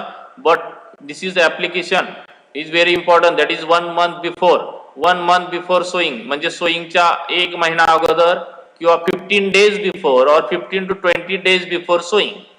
FOM किंवा कंपोस्ट तुम्हाला 15 ते 20 टन टाकायचं आहे. किंवा at the time of last field operation, शेवटचं फील्ड ऑपरेशन असेल सोईंगच्या अगोदर, त्यावेळेस तुम्ही फक्त हे लक्षात ठेवायचं आपल्याला ऑर्गॅनिक मॅन्युअरचा डोस हा कंपल्सरी ऑल क्रॉप्स साठी आहे 15 to 20 टन्स. अकॉर्डिंगली क्रॉप्स तुमचा डोस चेंज होईल, क्वांटिटी चेंज होईल. ते क्वांटिटी रिकमेंडेड असेल तेवढं तुम्ही टाकायचं. Because of what is the role of organic manure? That is to increase the organic matter content, organic carbon content, microbial activity. हे सर्व सॉइल हेल्थ रिलेटेड आहे. सॉइलचं आरोग्य, जमिनीचं आरोग्य जर सुधारायचं असेल तर तुम्हाला ऑर्गॅनिक सोर्सेस हे मस्ट आहेत. आणि त्यातून जे न्यूट्रिएंट मिळणारे आहेत ते पिकाला जर तुम्हाला इझिली अवेलेबल करायचे असतील तर तुम्ही ते बिफोर सोईंग 15 दिवस, 20 दिवस किंवा 1 महिना अगोदर टाकायचे. त्याचं कारण असं आहे, त्याला डिकम्पोजिशन साठी हा जो वेळ लागतो न्यूट्रिएंट रिलीज होण्यासाठी, न्यूट्रिएंट अवेलेबल होण्यासाठी, हा ऍटलिस्ट 1 month, 15 days और 20 days तुम्हाला तो पिरियड द्यावा लागेल. त्यावेळेस तुम्ही पीक ज्यावेळेस लावणार आहात त्याचे जे रिस्पॉन्सिव्ह स्टेजेस आहेत, ज्या ज्या स्टेजला ते न्यूट्रिएंट अवेलेबल होईल, जर ते सोईंगच्या वेळेस टाकलं तर ते न्यूट्रिएंट्स नेक्स्ट क्रॉपला अवेलेबल होतील. म्हणजे तुम्ही सोरगम काढल्यानंतर दुसरं जे क्रॉप लावणार आहात त्या पिकाला ते न्यूट्रिएंट्स अवेलेबल होतील. तुम्हाला जर प्रेझेंट क्रॉपला पाहिजे असतील तर तुम्ही बिफोर 1 month कंपल्सरी हे अगोदर 1 महिना टाकावं लागेल. आता एस्पेशली हे ऑर्गॅनिक साठी आहे. बिकॉज ऑफ CN रेशिओ म्हणजे कार्बन आणि नायट्रोजन रेशिओ हा ऑर्गॅनिक मॅन्युअरचा हा वाईड असतो. वाईड म्हणजे जास्त असतो. त्यामुळे रेट ऑफ डिकम्पोजिशन प्रोसेस जे आहे हे स्लो असते. स्लो, जास्त कालावधी लागतो न्यूट्रिएंट रिलीज असेल किंवा रेट ऑफ डिकम्पोजिशन साठी. म्हणून आपण 1 महिना अगोदर टाकायचं. नंतर आहे रिकमेंडेड डोस ऑफ फर्टिलायझर. आता केमिकल फर्टिलायझर आपण टाकताना रिकमेंडेड जो डोस आहे एस्पेशली फॉर खरीप सोरगम 100-50-40 म्हणजे 100-50-40 आहे किंवा 120-60-40 kg NPK पर हेक्टर एवढा डोस रिकमेंडेड दिलेला आहे. अकॉर्डिंगली तुम्ही जो डोस यूज करणार आहात आयदर बाय 100-50-40 और 120-60-40 जो असेल त्याच्यामध्ये नायट्रोजन हा पूर्णतः तुम्ही 2 भागामध्ये अप्लाय करायचा आहे. 2 भागामध्ये का करायचं आहे? बिकॉज सिरियल क्रॉप किंवा नॉन लेग्युम क्रॉप मध्ये एस्पेशली नायट्रोजन फिक्सिंग होत नाही. नायट्रोजन फिक्सिंग होत नाही म्हणजे त्याला डिमांड जे आहे नायट्रोजनचं हे तुम्हाला फुलफिल करायचं आहे. फुलफिल करायचं म्हणजे सुरुवातीला हाफ डोस सोईंगच्या वेळेस टाकायचं आहे. रिमेनिंग हाफ डोस हा तुम्ही फ्लावरिंग स्टेजला असेल किंवा फ्लॅग लिफ स्टेजला असेल किंवा ग्रेन फिलिंग स्टेजला असेल. जनरली फ्लावरिंगच्या अगोदरच तुम्ही तो डोस टाका, जे त्या स्टेजला फ्लॅग लिफ स्टेज म्हणतात. फ्लॅग लिफ म्हणजे कणीस बाहेर पडायच्या अगोदर टॉप पोर्शनला फक्त एकच पान असतं, जसं झेंडा असतो फ्लॅग लाईक स्ट्रक्चर, एकच लिप असतं आणि कणीस बाहेर पडण्याचे स्टेज असते. अशा वेळेस तुम्ही राहिलेला हाफ डोस युरियाचा द्यायचा आहे आणि पहिला डोस हाफ हा सोईंगच्या वेळेस द्यायचा. हे फक्त सिरियल क्रॉप साठी आहे, नॉन लेग्युमिनस क्रॉप साठी आहे. लेग्युमिनस क्रॉप्स मध्ये नायट्रोजन हा एका वेळेसच दिला जातो, म्हणजे सोईंगच्या वेळेस दिला जातो. कारण लेग्युमिनस क्रॉप्स मध्ये नायट्रोजन फिक्सिंग होतं, त्यामुळे त्याला परत नायट्रोजन देण्याची गरज नसते. तसं सिरियल क्रॉप्स मध्ये तुम्हाला नायट्रोजन हा 2 भागामध्ये द्यायचा आहे. समजलं का? एकदम ॲक्युरेट आहे, हे समजून घ्यावं लागेल आणि समजल्यानंतर तुम्ही एकदम इझिली लिहू शकता. नुसत्या डोस लिहिला आणि तुम्ही खाली जर तुम्हाला ते कसं लिहायचं, कसा अप्लाय करायचा हे तुम्हाला मी आता सांगितलं. नायट्रोजन हे हायली मोबाईल आहे. हायली मोबाईल म्हणजे काय? जमिनीमध्ये नायट्रोजन टाकल्यानंतर, युरिया टाकल्यानंतर इमिडिएट त्याचं कन्व्हर्जन होतं. इमिडिएट कन्व्हर्जन कुठले होतात? आयदर बाय व्हॉलाटाइल्स, म्हणजे ते गॅसेस फॉर्म मध्ये कन्व्हर्जन होऊन ते ऑक्सिडाइज होतं, ओढून जातं. किंवा आयदर बाय रन ऑफ म्हणजे पाण्याबरोबर वाहून जातो. आयदर बाय अपटेक म्हणजे पिकाने ते रिमूव्ह केलं असेल किंवा अपटेक केलं असेल. असे वेगवेगळे लॉसेस आहे नायट्रोजनचे, कारण ते स्टेबल एलिमेंट नाही आहे. स्टेबल म्हणजे कुठलं? फॉस्फरस, पोटॅशियम तुम्ही अप्लाय केलं की त्या पिकाला 100% नाही अवेलेबल होत, 50%च होतं. आणि राहिलेला 50% हा नेक्स्ट क्रॉप तुम्ही जे लावणार आहात त्या पिकाला ते अवेलेबल होतं. असं हे फॉस्फरस आणि पोटॅशियमचं आहे. फक्त नायट्रोजनचं तसं नाही आहे. नायट्रोजन हा अनस्टेबल आहे, अनस्टेबल इलेमेंट आहे. म्हणून आपल्याला as per the need of the crop, as per the growth of crop or as per the response of the crop, ज्यावेळेस त्या पिकाला गरज असेल किंवा आपल्याला ते त्याच्या रिस्पॉन्स स्टेजेसनुसार त्या पिकाला आपण ते अवेलेबल करून द्यायचं आहे. सुरुवातीला जर तुम्ही 100 किलो नायट्रोजन म्हणजे 100% टाकला तर तो वाया जाईल. पिकाला न मिळता काय होईल? लॉस होईल. लॉस होऊ न देता आपण पिकाला अशा वेळेस टाकायचं जेणेकरून त्याचा फायदा होईल. ते क्रॉप ते स्पेसिफिक न्यूट्रिएंट अपटेक करेल, लॉसच्या ऐवजी ते अपटेक करेल. असा हा तुम्हाला ऍप्लिकेशन मध्ये स्पेशल नायट्रोजनचा हाफ डोस आहे. बाकी फुल dose of PNK should be applied at the time of sowing and remaining half dose of nitrogen should be applied at the time of panicle initiation stage. आता बघा मी photographs मध्ये तुम्हाला stages दिलेले आहे बघा. एमर्जन्स, 3 leaf, 5 leaf, पॅनिकल initiation किंवा floral initiation आहे, एमर्जन्स of flag leaf आहे, नंतर बुटिंग स्टेज आहे. हे वेगवेगळ्या स्टेजेस आहे सोरगम मध्ये. स्पेशली आपण पहिला डोस हा जर सोईंगच्या वेळेस टाकायचे, दुसरा डोस हा फ्लावर इनिशिएशन किंवा 5 लीफ स्टेजच्या वेळेस टाकायचा आहे. अशा वेळेस तुम्ही हे लक्षात ठेवायचं आहे आपण डोस टाकताना as per the need, as per the responsive stages. Okay, hello sir एक प्रश्न होता. आपण कसं मोजायचं? काय 120 नायट्रोजन आहे बा? आपल्या युरियाच्या एका बॅगेमध्ये 50 किलो युरिया असतो. किती असतो? 50 किलो. 50 किलो. मग ती एकच बॅग टाकायची सोईंगच्या वेळेस. हो बरोबर. 100 किलो डोस आहे ना आपला. हॅलो, हो तर 100 किलो आपल्याला माहित पाहिजे की किती डोस टाकायचे हे अगोदर माहित पाहिजे. तुम्हाला जर हे माहित असेल 100 किलो आपल्याला डोस पूर्ण क्रॉपला टाकायचा आहे, म्हणजे रिकमेंडेड आहे. त्यातली युरियाची बॅग, एक बॅग किती किलोची असते? 50 किलोची. बरोबर, 50 किलोची असते ना. हो. मग एक बॅग पूर्ण तुम्ही सोईंगच्या वेळेस टाकायची आणि राहिलेली एक बॅग आहे बरोबर किती? 50 किलोची. बरोबर. तो तुम्ही कणीस बाहेर पडण्याच्या स्टेजला असेल किंवा फ्लावरिंग स्टेजला, या 2 स्टेज मध्ये टाकायचंय. पुढे तुम्हाला टाकता येणार नाही कारण तेवढं क्रॉपची कॅपॅसिटी नसते ऑब्सॉर्ब करण्याची. ज्यावेळेस तुम्हाला ते युरिया टाकायचं त्याच स्टेजला टाकायचं. असं हे 2 भागामध्ये करायचं. आणि ज्यावेळेस तुम्ही 120 यूज करणार आहात, 120 डोस टाकायचा असेल तर तुम्हाला एक 50 किलोची बॅग आणि दुसऱ्या बॅगेतून 10 किलो परत घ्यायचं. किती झाले? 60 किलो. 60 किलो. म्हणजे असं 3 बॅगा तुम्ही विकत घ्याव्या लागतील. 3 बॅगामध्ये असं तुम्हाला वेट घेऊनच टाकावं लागेल. कारण हे आपण बघतो शेतकरी हे अंदाजित डोस टाकतात. जनरली 1 किलो एकच बॅग घेतात शेतकरी सोईंगच्या वेळेस, आणि एक बॅग SSP आणि अर्धी बॅग SSP ची असते आणि हाफ बॅग पोटॅशियमची असते. पूर्ण बॅग P आणि K ची नसते, पूर्ण बॅग युरियाची असते. ते 50 किलोची. बरोबर. तर असा हा डोस अंदाजी शेतकरी टाकतात. बरोबर. ते काय मोजत बसत नाहीत. त्यांना ते जजमेंट असतं किती डोस टाकायचा आहे, त्यानुसार ते अकॉर्डिंगली ते वेट न करता त्यांना नेट वेट माहित असतं किती किलोची बॅग आहे. त्यानुसार आपण बघतो शेतकरी ते अप्लाय करतात. पण मोस्ट ऑफ शेतकरी हे अंदाजे डोस टाकतात. म्हणजे एक्स्ट्रा डोस दिल्यामुळे क्रॉप मध्ये स्टर्लिटी येते, नंतर कधी कधी वाढ जास्त होते. वाढ कुठली होते? व्हिजिटेटिव्हची ग्रोथ जास्त होते. रिप्रोडक्टिव्ह म्हणजे ग्रेन्स तयार होत नाही जास्त, तिथे फक्त पानाची आणि झाडाचीच वाढ होते. अशा वेळेस तुम्ही हे लक्षात घ्यायला पाहिजे आपल्याला पिकाला जेवढं न्यूट्रिएंटची गरज आहे तेवढंच द्यायला पाहिजे. आणि त्याचा ड्रॉबॅक असा आहे, तुम्ही जास्त प्रमाणामध्ये खतं जर टाकली जमिनीमध्ये तर जमिनीमध्ये जाड थर तयार होतो, म्हणजे कॉम्पॅक्ट लेअर तयार होतो. जेणेकरून आपल्याला तिथे क्रॉप जर लावायचा असेल जास्त मेहनत घ्यावी लागते. नांगरटी असेल किंवा हॅरोईंग असेल, क्लॉड क्रशिंग असेल. पाणी जमिनीमध्ये जिरपत नाही.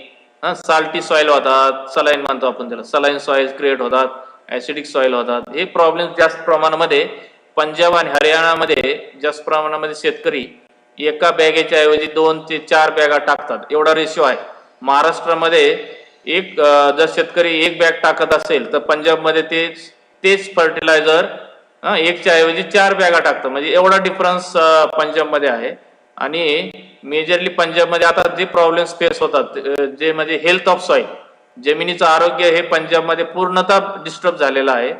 प्लस वॉटर पोल्युशन, जमिनीमध्ये जे पाणी आहे ते पूर्ण दूषित झालेलं आहे.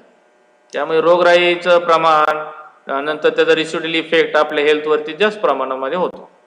हे जास्त सायंटिफिक तुम्हाला मी सांगितलं एक्सप्लेनेशन, पण ऍक्च्युली आपण लक्षात ठेवायचे ऍज पर डोस. तुम्ही रिकमेंडेड क्वांटिटी जे आहे बॅगमध्ये ते किती आहे त्यानुसार तुम्ही ते वेट घेण्याची गरजच नाही. जर तुम्ही 100 किलो टाकलं यूज केला तर 50 किलो एकच बॅग टाकायची.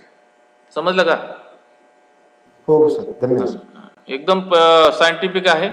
फक्त आपण प्रॅक्टिकली करताना त्या बॅगेमध्ये किती क्वांटिटी दिलेली आहे त्यानुसार तुम्ही ते बॅग ओपन करून ते टाकायचे. आणि राहिलेला डोस किती बाकी आहे त्यानुसार ते एवढं क्वांटिटी घ्यायची. जर तुम्ही 120 घेतलं तर तुम्हाला फक्त नेक्स्ट बॅग मधून तुम्ही 10 kg तुम्ही वेट करून घ्यावं लागेल. कारण आपल्याला 60 किलो युरिया टाकावं लागेल सोईंगच्या वेळेस. ओके, चालेल. नेक्स्ट आहे इंटरकल्चर ऑपरेशन. आता आंतर मशागत आपण बघतोय, सोरगम मध्ये आंतर मशागत केली जाते. त्याला इंटरकल्चरल ऑपरेशन किंवा इंटरकल्टिवेशन किंवा इंटरटिलेज असं म्हणलं जातं. द इंटरकल्टिवेशन ज्यावेळेस तुम्हाला एक्झामिनेशन मध्ये विचारलं जाईल त्यावेळेस तुम्ही ऑपरेशन्स बघा. आता मी जे स्लाइड मध्ये दिलेले आहे बघा, थिनिंग आणि गॅप फिलिंग असे 2च इम्पॉर्टंट इंटरकल्चर ऑपरेशन आहे. थिनिंग म्हणजे काय? विरळणी करणे. आणि गॅप फिलिंग म्हणजे काय? गॅप भरणे. गॅप म्हणजे जिथे जिथे बियाणं आपण लावलं तिथे उगवलेलं नसेल तिथं रिसोईंग ऑफ सीड करायचं. रिसोईंग म्हणजे परत बियाणं लावायचंय. अशा वेळेस तुम्ही मॅन्युअली तुम्ही हे करायचं आहे. जे तुम्हाला दोन्ही ऑपरेशन मध्ये मेन ऑब्जेक्टिव्ह असं आहे, जे तुम्हाला number of plants per hectare per unit area जेवढे पाहिजे तेवढे तुम्ही मेंटेन करायचे, जेणेकरून तुम्हाला तेवढं उत्पन्न मिळेल. जर तेवढे प्लांट्स नसतील किंवा प्लांट्स एक्स्ट्रा झाले असतील तर त्याचा इफेक्ट हा ग्रोथ वरती होतो. त्यामुळे आपल्याला रिमूव्ह करायचे, त्याला थिनिंग ऑपरेशन म्हणतात. That is removal of excess plant growth और डिसीज इन्फेक्टेड प्लांट्स और आयदर बाय इरेग्युलर प्लांट्स असतील, इरेग्युलर हाईट म्हणजे वेगवेगळ्या हाईटचे प्लांट्स असतील, डिसीज अफेक्टेड प्लांट्स असतील किंवा इन्स्टेड ऑफ त्यामध्ये कधी कधी शॉर्ट प्लांट्स असतील किंवा कधी कधी टॉल प्लांट्स असतील. शॉर्ट ग्रोईंग आणि टॉल ग्रोईंग असं हे जर तुम्ही तसंच ठेवलं तर काय काय जे टॉल असतील त्याला फ्लावरिंग अगोदर येईल आणि डॉर्फ असतील त्याला फ्लावरिंग नंतर येईल. म्हणजे मॅचिंग होणार नाही, एका वेळेस फ्लावरिंग येणार नाही, एका वेळेस कणीस लागणार नाही. म्हणून आपण कधी पण हे लक्षात ठेवा, थिनिंग इज व्हेरी इसेन्शियल और important operation in sorghum. That is removal of the disease infected और वीक और irregular growth of the plants. Weak plant असतील, डिसीज इन्फेक्टेड असतील आणि वेगवेगळ्या हाईटचे प्लांट असतील ते तुम्ही रिमूव्ह करायचे instead of healthy one. Healthy म्हणजे पूर्णतः एकाच हाईटची तिची ग्रोथ असेल, युनिफॉर्म हाईट असेल. युनिफॉर्म म्हणजे एकाच लेवलची हाईट असेल. हेल्दी म्हणजे त्याला पानं 5 ते 6 असतील, हाईट 15 ते 20 सेंटीमीटर असेल. अशा वेळेस तुम्ही थिनिंग ऑपरेशन करायचे. मोस्टली थिनिंग ऑपरेशन हे 10 to 15 days आफ्टर सोईंग करायचे. म्हणजे तुम्ही 1 महिन्यानंतर करू शकत नाही, 2 महिन्यानंतर करू शकत नाही, कारण ते जर केलं तर मॅचिंग होणार नाही. मॅचिंग म्हणजे सगळे प्लांट्स एका वेळेस फ्लावर झाले पाहिजे, एका वेळेस कणीस लागलं पाहिजे. त्यासाठी इमिडिएट सोईंग झाल्यानंतर 10 ते 15 दिवसांनी तुम्हाला थिनिंग ऑपरेशन करायचं आहे. थिनिंग करताना हेल्दी प्लांट्स तुम्हाला ठेवायचं आहे आणि बाकीचे weak disease infected irregular plant काढून टाकायचे. समजलं का? आणि हे सर्व मॅन्युअली करायचं आहे. ओके, आणि मेन ऑब्जेक्टिव्ह आहे thinning operation, that is to maintain the optimum plant population. म्हणजे सोरगमला रिकमेंडेड पर हेक्टर जे प्लांट पॉप्युलेशन आहे दॅट इज 1,25,000 पर हेक्टरला एवढे नंबर ऑफ प्लांट्स पाहिजे. 1,25,000 तेवढे प्लांट जर नसतील तर तुम्हाला गॅप फिलिंग करावं लागतं. That is resowing of the seed either by seed असेल किंवा सीडलिंग्स असेल. Whenever the gaps was found, जिथे जिथे गॅप्स दिसतील तिथे तुम्हाला सीडचं सोईंग करायचं आहे किंवा सीडलिंग्सचं ट्रान्सप्लांटिंग करायचं. ओके, तर सीडलिंग्स ट्रान्सप्लांटिंग करताना तुम्हाला पहिले 10 ते 15 दिवसांनीच करावं लागेल, कारण ते सीडलिंग्स एस्टॅब्लिश व्हायला तुम्हाला तोच पिरियड इम्पॉर्टंट आहे. त्यासाठी लेट जर तुम्ही गॅप फिलिंग केलं तर ते सीडलिंग्स मॉर्टिलिटी होऊ शकते.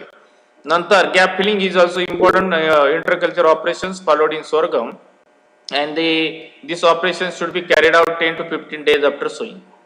हे पण तुम्हाला 10 ते 15 दिवसांनी करायचं आहे. And the main objective of gap filling is to maintain desired और ऑप्टिमम प्लांट पॉप्युलेशन. समजलं का लेक्चर?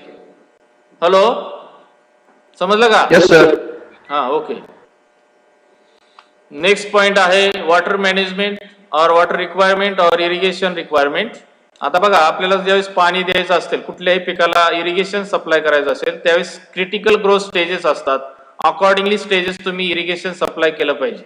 आता mostly sorghum is a kharif season crop or being a drought resistant crop it requires hardly 1 to 2 irrigation. म्हणजे sorghum हे कमी पाण्यामध्ये येतं आणि मोस्टली खरीप सीझन मध्ये तुम्ही घेतलं तर त्याला फक्त 1 ते 2 इरिगेशन लागतं. Generally 1 to 2 इरिगेशन्स.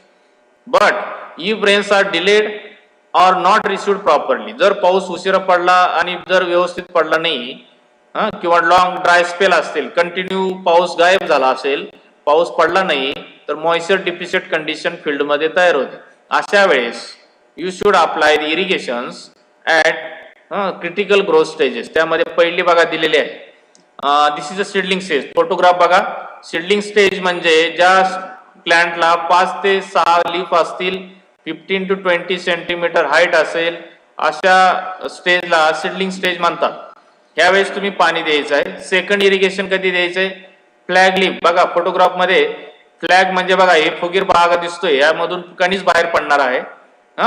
आणि हे जे बॉटमला जे लीफ दिसतंय, दिस इज सिंगल लीफ, एकच पान दिसतंय, this is called as flag leaf. बघा सेकंड फोटोग्राफ मध्ये पण एकदम क्लिअरली दिलेला आहे, ज्यामध्ये पॅनिकल इनिशिएशन आहे, त्या बेसला फ्लॅग लीफ दिसतंय. एकच पान असतं. This is called as flag leaf stage. आणि ही स्टेज अशी आहे फ्लॅग लीफ स्टेज, ज्या स्टेजला जर तुम्ही पाणीच दिलं नाही तर त्यावेळेस तुम्हाला पुढचे स्टेजेस दिसणार नाही. म्हणजे पॅनिकल इनिशिएशन, फ्लावरिंग, ग्रेन फिलिंग, ह्या स्टेजेस ऑब्झर्व होणार नाही जर तुम्ही इरिगेशन मिस केलं. कुठल्या स्टेजला? फ्लॅग लीफ स्टेजला. त्यामुळे ऑब्जेक्टिव्ह मध्ये तुम्हाला विचारलं जातं dash dash is a very sensitive stage of sorghum for irrigation. त्यावेळेस तुम्ही आन्सर काय लिहायचं आहे? Flag leaf stage. Okay. Flag leaf नंतर थर्ड स्टेज आहे पॅनिकल इनिशिएशन, म्हणजे कणीस बाहेर पडण्याची स्टेज. नंतर कणीस बाहेर पडलं की पुढची स्टेज कुठली असते? फ्लावरिंग, म्हणजे त्या कणसाला फ्लावर येतील, फ्लावरिंग स्टेज. नंतर आहे ग्रेन फिलिंग. फ्लावरिंग नंतर ग्रेन्स तयार होतील. ग्रेन्स तयार झाले की त्यामध्ये मिल्क लाईक सबस्टन्स असतो, व्हाईट कलरचं लिक्विड सबस्टन्स असतो. तुम्ही जर ग्रेन प्रेस केलं तर तुम्हाला ते ऑब्झर्व होईल की व्हाईट कलरचं सबस्टन्स किंवा लिक्विड बाहेर पडतं. This is called as milking stage. आणि मिल्किंग नंतर डब स्टेज असते, म्हणजे हार्ड ग्रेन होतं. हार्ड म्हणजे आपण ते हार्वेस्टिंग साठी स्टेज आहे, जे हार्वेस्टिंग सोरगम करतो त्यावेळेस डब स्टेज किंवा मॅच्युरिटी स्टेज आपण त्याला म्हणतो. अशा वेळेस तुम्हाला हे लक्षात ठेवायचं आहे, ज्यावेळेस आपल्याला एक्झामिनेशन मध्ये क्रिटिकल ग्रोथ स्टेजेस विचारले तर तुम्ही सिरियल वाईज लिहायचे. पहिली सीडलिंग स्टेज, दुसरी फ्लॅग लीफ स्टेज, तिसरी पॅनिकल इनिशिएशन, नंतर फ्लावरिंग, नंतर ग्रेन फिलिंग, नंतर मिल्किंग आणि डब स्टेज. आणि जर ऑब्जेक्टिव्हला विचारलं critical growth stage, most critical or very sensitive stage of irrigation, तर तुम्ही कुठली लिहिणार? हॅलो, तर हे लक्षात ठेवा, या ऑब्जेक्टिव्ह साठी सांगितलं. आणि ज्यावेळेस थेअरीमध्ये तुम्हाला लिहायचं असेल त्यावेळेस तुम्ही सिरियल वाईजच लिहायचं आहे. पहिले सीडलिंग, नंतर फ्लॅग लीफ, नंतर पॅनिकल इनिशिएशन, नंतर फ्लावरिंग, ग्रेन फिलिंग, मिल्किंग आणि डब. असे सर्व सिलेबस मध्ये जेवढे क्रॉप्स आहेत ते सगळे क्रॉप्सचे स्टेजेस लक्षात ठेवणं मस्ट आहे. नंतर वीड मॅनेजमेंट. आता तण नियंत्रण आपल्याला करायचं असेल तर जनरली आपण सोरगम मध्ये मेजरली वीड्स कुठले कुठले फाउंड होतात? इचिनोकोला कोलनम, इचिनोकोला क्रुसगल्ली, इल्युसाइन इंडिका, सायप्रस रोटुंडस, सायनाडॉन डॅक्टिलॉन आणि स्ट्रायगा. आता हे तुम्हाला फक्त नाव एक दोन लक्षात ठेवायचे आहे. ज्यावेळेस तुम्ही थेअरीमध्ये विचारलं त्यावेळेस ते लक्षात ठेवा. फक्त स्ट्रायगा हे मेन वीड आहे. This is a partial root parasitic weed found in sorghum. तर सोरगमचं जे पॅरासाइटिक वीड म्हणतो आपण, पॅरासाइटिक म्हणजे काय? सोरगम होस्ट प्लांट असेल त्याच्यावर ते जगणारं असं हे काही तण आहे त्याला स्ट्रायगा म्हणतात. म्हणजे सोरगम वरती डिपेंड आहे. सोरगम वरतीच त्याची वाढ सोरगमच्या रूटच्या शेजारी होईल. सोरगमला जे न्यूट्रिएंट लागणार तेच ते वीड अब्सॉर्ब करणार. म्हणजे ते वीड सर्व नरिशमेंटचे न्यूट्रिएंट्स नरिशमेंट ते पूर्णतः सोरगम वरती डिपेंड असेल. आणि जर होस्ट प्लांट नसेल, सोरगम नसेल तर ते वीड जर्मिनेट होत नाही. असं हे पॅरासाइटिक वीड मी सांगतो तुम्हाला. Partial parasitic root parasitic weed. Root का म्हणलेला आहे? बिकॉज त्याचं जे जर्मिनेशन किंवा ग्रोथ होते हे ज्वारीच्या पिकाच्या मुळाच्या लगत, रूट म्हणजे मुळाच्या लगत त्याची वाढ होते, त्याचे जर्मिनेशन होतं आणि ते जे मुळ न्यूट्रिएंट्स अब्सॉर्ब करते सोरगम ते सर्व हे स्ट्रायगा वीड अब्सॉर्ब करतं. म्हणजे पूर्णतः पॅरासाइटिक जे आहे depends on the sorghum crop. असं हे वीड आहे स्ट्रायगा.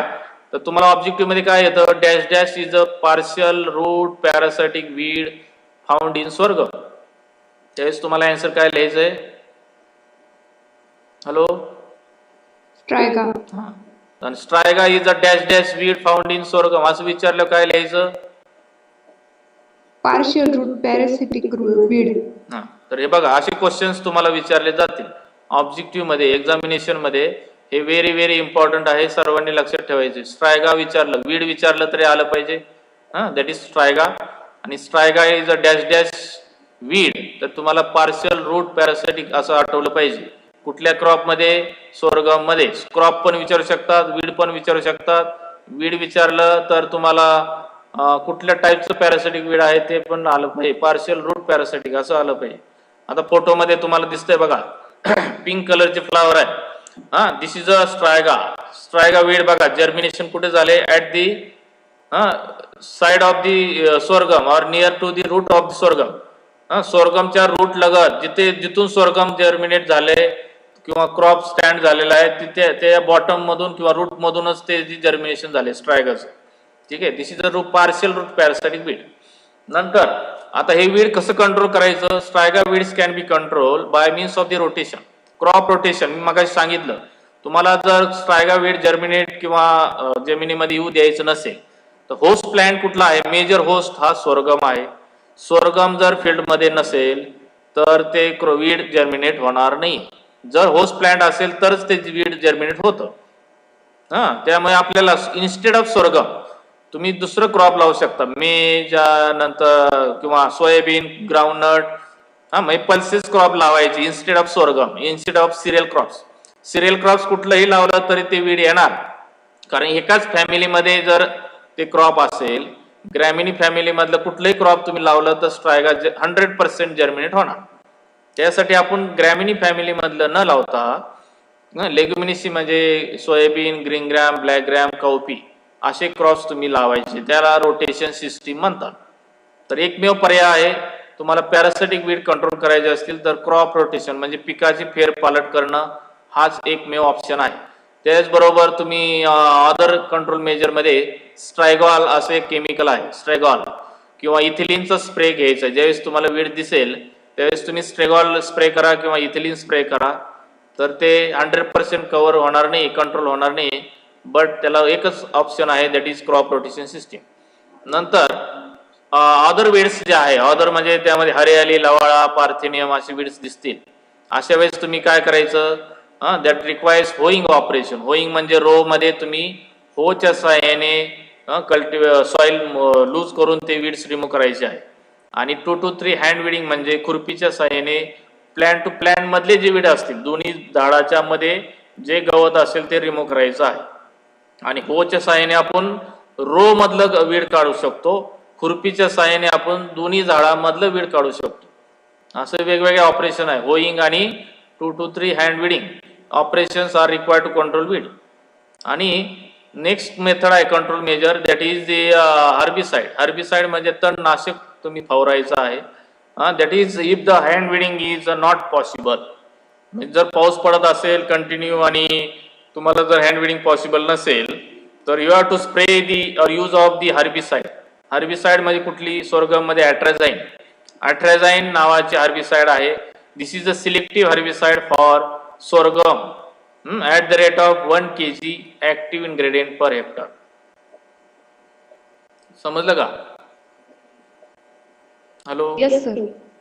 चलो, तर तुम्ही या पॉइंट मध्ये काय लक्षात ठेवा? हो. स्ट्रायगा वीड लक्षात ठेवायचे, पार्शियल पॅरासिटिक वीड लक्षात ठेवा आणि हाऊ टू कंट्रोल स्ट्रायगा त्यामध्ये क्रॉप रोटेशन लक्षात ठेवा. मी बोल्ड केलेले, मी जे स्लाइड मध्ये जे बोल्ड केलेले आहे ते तुम्हाला लक्षात ठेवणं मस्त आहे ऑब्जेक्टिव्ह साठी.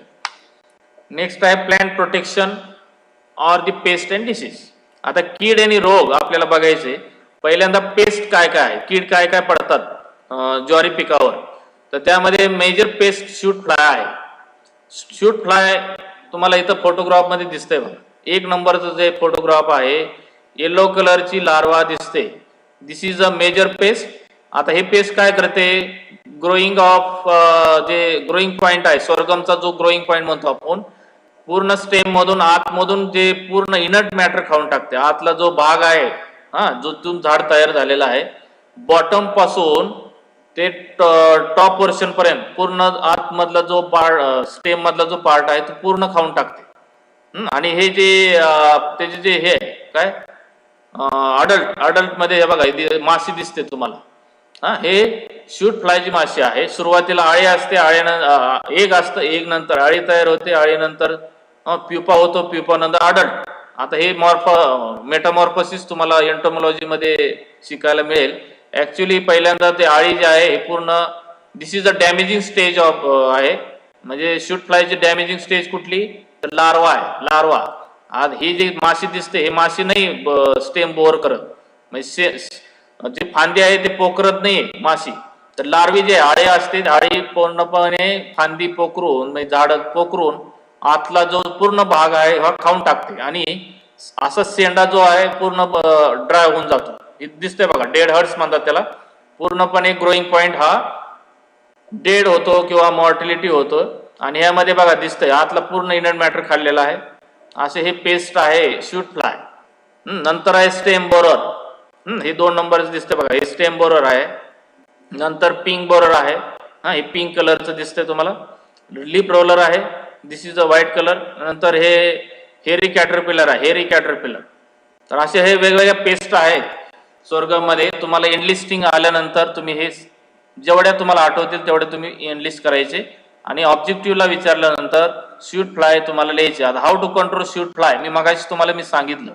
त्याला एकच ऑप्शन आहे, केमिकल नाही, कुठलं मॅन्युअल प्रॅक्टिकल नाही आहे.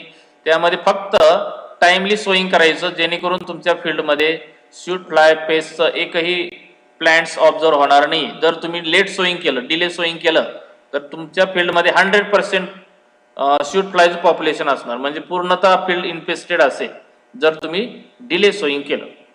समजलं का? हॅलो. हो सर. तर शूट फ्लाय पेस्ट कंट्रोल करण्यासाठी तुम्हाला ऑब्जेक्टिव्ह मध्ये विचारलं तर टाइमली सोईंग एवढंच लिहायचं आहे. ठीक आहे. आता त्याबरोबर बाकीचे पेस्ट कंट्रोल करायला त्यामध्ये एंडोसल्फान, फोरेट, फोरेट म्हणजे थायमेट आपण म्हणतो, ते 15 किलो पर हेक्टर तुम्ही घ्यायचंय. ते शूट फ्लाय साठी पण आहे. फ्युमिगेशन होतं फील्ड मध्ये, पूर्णतः फ्युमिगेशन होतं आणि ते स्मेलने किंवा फ्युमिगेशनने ते शूट फ्लायची पेस्ट जी आहे किंवा लार्वा आहे डेड होऊ शकते, कंट्रोल होऊ शकते. त्यासाठी फोरेट हे दिलेलं आहे. नंतर collect and destroy the paste infected plant parts. जे प्लांट पार्ट्स इन्फेक्टेड झाले ते तुम्ही काढून टाकले पाहिजे, जाळून टाकले पाहिजे. आणि अलॉंग विथ कार्बारिल आहे at the rate of 1 litre in 1000 litre of water. तुम्हाला जेवढ्या पेस्टिसाइडचे नावं लक्षात राहतील तेवढे लक्षात ठेवा. कंट्रोल मेजर मध्ये लिहिणे गरजेचं आहे. जे 1-2 असतील तेवढे 4-8 असेल कार्बोरेला, जे सोपं वाटत असेल जे तुम्ही लक्षात ठेवा. ऍप्लिकेशन रेट 1 लिटर हे लक्षात ठेवायचं आणि 1000 लिटर पाणी. अशा तऱ्हेने लक्षात राहील आणि त्याची प्रॅक्टिस करत राहा, कारण पेस्टचे नावं तुम्हाला लिहिणं कंपल्सरी आहे. खाली वर झालं तरी चालेल, फक्त जे त्या क्रॉपच्याच पेस्ट पाहिजे. आणि जर ऑब्जेक्टिव्हला विचारलं तर शूट फ्लाय हे आठवलं पाहिजे, स्वर्गम मध्ये हे मेजर पेस्ट आहे. नेक्स्ट आहे डिसीजेस. समजलं का? हॅलो. हो सर. हो सर. आता डिसीजेस आहे बघा. आता रोग कुठले कुठले आहे, ज्वारीवरती रोग कुठले पडतात त्यामध्ये बघा, सीडलिंग ब्लाइट आहे. पहिला फोटो दिसतोय तुम्हाला. जर्मिनेशन झाल्यानंतर 10 ते 15 दिवस किंवा 1 महिन्याचं क्रॉप असेल, अशा वेळेस रूट्स डॅमेज किंवा पूर्णपणे ब्लाइट कुजून जातात, स्टेम कुजून जाते आणि पूर्ण रोप वाळून जातं किंवा झाड वाळून जातं. असा हा डिसीज आहे सीडलिंग ब्लाइट. आता ऍक्च्युली हा ब्लाइट डिसीज काय येतो, जास्त फील्ड मध्ये पाणी साचून राहिलं सुरुवातीला, नंतर चालतं after 1 month, after 2 month. Initially 1 महिना जर तुमच्या फील्डमध्ये वॉटर लॉगिंग किंवा पाण्याची पूर्णतः थांबून असेल तर सीडलिंग ब्लाइट, रॉटिंग असं डिसीजेस येतात. नंतर आहे डाउनी मिल्ड्यू. डाउनी म्हणजे पानाच्या खालच्या बाजूला व्हाईट कलरचे जे स्पॉट दिसतात तुम्हाला, डाउनी किंवा येलो कलरचे वॉटर सोक स्पॉट असतात, तर हे डाउनी मिल्ड्यू डिसीज आहे. हा कधी येतो, ज्यावेळेस फील्डमध्ये ओव्हर क्राउडिंग असेल, म्हणजे जास्त झाडं असतील, तुम्ही थिनिंग केलं नसेल, आणि अशा वेळेस डाउनी मिल्ड्यू हा डिसीज 100% फील्डमध्ये दिसतो. नंतर लीप रस्ट आहे बघा. इथं बघा लाल कलरचे स्पॉट दिसत आहे. दिस इज रस्ट पावडर असते. Actually rust powder iron grey कलरची पावडर असते किंवा रेड कलरची पावडर असते. लीपच्या पानाच्या वरती असेल किंवा खाली असेल, दोन्ही साईडला असते. This is called leaf rust. Anthracnose हा डिसीज जो आहे, पानावरती रेड कलरचे इरेग्युलर स्पॉट्स असतात. इरेग्युलर सर्कोस्पोरा, अँथ्रॅकनोज असे जे डिसीज आहे, हे पानावरती रेड किंवा ब्राऊन कलरचे किंवा ब्लॅक कलरचे स्पॉट्स असतात. आता ह्याची साईज इरेग्युलर असते, म्हणजे स्मॉल साईज असेल किंवा लार्ज साईज. पण हे ब्लॅक स्पॉट्स तयार झाले आणि तुम्ही जर दुर्लक्ष केलं तर पूर्णतः फील्डमध्ये पूर्ण झाडाची पानं हे अँथ्रॅकनोज अफेक्टेड असतील. नंतर आहे लीप ब्लाइट. लीप ब्लाइट म्हणजे पूर्ण पानं वाळून जातात. येलोईंग कलर किंवा ब्लाइट म्हणजे पूर्ण पान करपून जातं, असा हा डिसीज आहे. तर ह्यामध्ये मेजर डिसीज तुम्हाला लक्षात ठेवायचं आहे. त्यामध्ये आर्गॉट, तुम्हाला मी मागाशी सांगितलं, आर्गॉट डिसीज जो तुम्ही ब्राइन सोल्युशन ट्रीटमेंटनीच कंट्रोल करू शकता. आर्गॉट डिसीज हा मेजर सोरगम मध्ये आणि बाजरामध्ये आहे. त्यामध्ये बघा कंट्रोल मेजर आहे. Before sowing seeds are treated with thiram captan और विटावॅक्स. हे फंजिसाइड आहे. 3 ग्रॅम प्रति किलो बियाणाला तुम्ही ट्रीटमेंट द्यायचे. नंतर स्प्रेइंग ऑफ रोडोमिल आहे. नंतर बर्निंग ऑफ क्रॉप रेसिड्यूज आहे. Growing of resistant variety. Okay, समजलं का? असे हे डिसीज आहे. हॅलो. हो सर. तर लास्ट पॉइंट आहे बघा आपला. आपल्याला आता ज्वारीचं हार्वेस्टिंग करायचं. हार्वेस्टिंग आणि थ्रेसिंग आणि किती उत्पन्न मिळेल असा पॉइंट आहे. Harvesting and yield. आता ज्यावेळेस सोरगम आपण हार्वेस्ट करतो तर जनरली इमिडिएट आफ्टर मॅच्युरिटी, म्हणजे सोरगम पीक काढणीला आल्यानंतर इमिडिएट आपण हार्वेस्टिंग स्टार्ट करायचं. आता राईट स्टेज ऑफ हार्वेस्टिंग म्हणजे सोरगम काढायचं असेल तर ॲक्युरेट आणि राईट स्टेज कुठली असेल तर ते म्हणजे ग्रेन्स बिकम हार्ड, म्हणजे तुम्ही दाताखाली ग्रेन्स प्रेस करायचे आहे आणि प्रेस केल्यानंतर जर ते हार्ड असेल त्यावेळेस तुम्ही ते जज करायचे आपल्याला सोरगम पीक हे काढणीसाठी म्हणजे रेडी आहे. आणि त्यामध्ये मॉइश्चर लेवल हे लेस दॅन 25% पाहिजे. म्हणजे ग्रेन मध्ये जे मॉइश्चर पर्सेंटेज असतं हे जनरली 25%च्या कमी, म्हणजे 10 ते 14% रिकमेंडेड आहे. ज्यावेळेस तुम्ही ज्वारी, बाजरी, मका हे पिकं काढणीच्या वेळेस तुम्हाला मॉइश्चर लेवल हे जजमेंट आलं पाहिजे, जे 10 to 14%च मॉइश्चर पाहिजे. इथं लेस दॅन 25 दिलेलं आहे, पण तुम्हाला मी ॲक्युरेट व्हॅल्यू सांगतो. 10 ते 14% मॉइश्चर लेवल असेल त्यावेळेस तुम्ही ज्वारी पीक हे हार्वेस्टिंगला रेडी आहे. आता अकॉर्डिंगली सायन्स ऑफ मॅच्युरिटी म्हणजे पीक आपण ऑब्झर्व करायचंय अगोदर, व्हिज्युअल डोळ्यांनी ते बघायचं आहे. तुम्हाला कुठले कुठले ऑब्झर्वेशन आले पाहिजे. त्यामध्ये लीव्ज बिकम येलो, म्हणजे लीव्ज म्हणजे पानं येलो झालेली असावी. दुसरं कुठलं ऑब्झर्वेशन आहे, stem become greenish to yellow, म्हणजे जे झाड आहे ते फांदी किंवा शूट पोर्शन हा ग्रीन टू येलो झालेला असावा. म्हणजे ग्रीन पहिल्या सुरुवातीला असतो आणि काढणीच्या वेळेस ते येलो झालेला असतो. तिसरं काय आहे, grain becomes hard and tough. दाताखाली तुम्ही ग्रेन प्रेस करून बघायचंय. हार्ड असेल, टफ असेल तर sorghum crop is ready for harvesting. नंतर मेटॅलिक साऊंड आहे, म्हणजे तुम्ही ज्यावेळेस ग्रेन प्रेस करणार आहात अंडर टीथ त्यावेळेस तुम्हाला कट असा आवाज येईल. म्हणजेच ते मेटॅलिक साऊंड आहे. Comes when the grains are kept under teeth. दाताखाली तुम्ही ज्यावेळेस ग्रेन प्रेस करणार आहात त्यावेळेस तुम्हाला ते मेटॅलिक साऊंड स्पेसिफिक ऑब्झर्व होईल.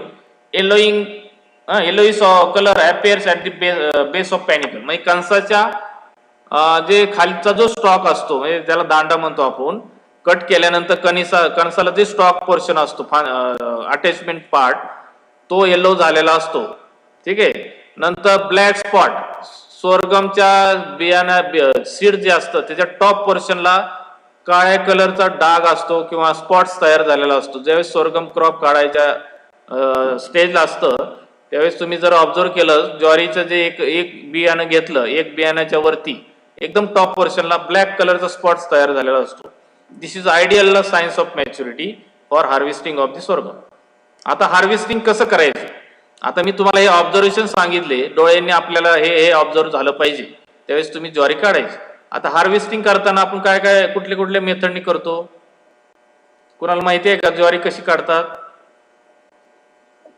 हॅलो, ज्याला येते त्यांनी सांगा. हॅलो, आपण कंस तोडून घेतो. बरोबर. आता एक मेथड सांगितली. पहिलं एअर हेड कट करायचं, विळ्याच्या साहाय्याने आपण कणीस काढून घ्यायचं. दुसरं कोण सांगेल दुसरी मेथड? सेकंड मेथड कोणाला माहिती आहे? अप्रोटिंग करतो आपण, ज्वारीचं पूर्ण झाड काढून टाकतो. झाड काढल्यानंतर 2 ते 3 दिवस तसंच फील्डमध्ये आपण ते ड्राय करण्यासाठी ठेवतो. ड्राय केल्यानंतर परत 3rd डेजला आपण काय करतो किंवा 4th डेला कणीस सेपरेट करतो प्लांट पासून.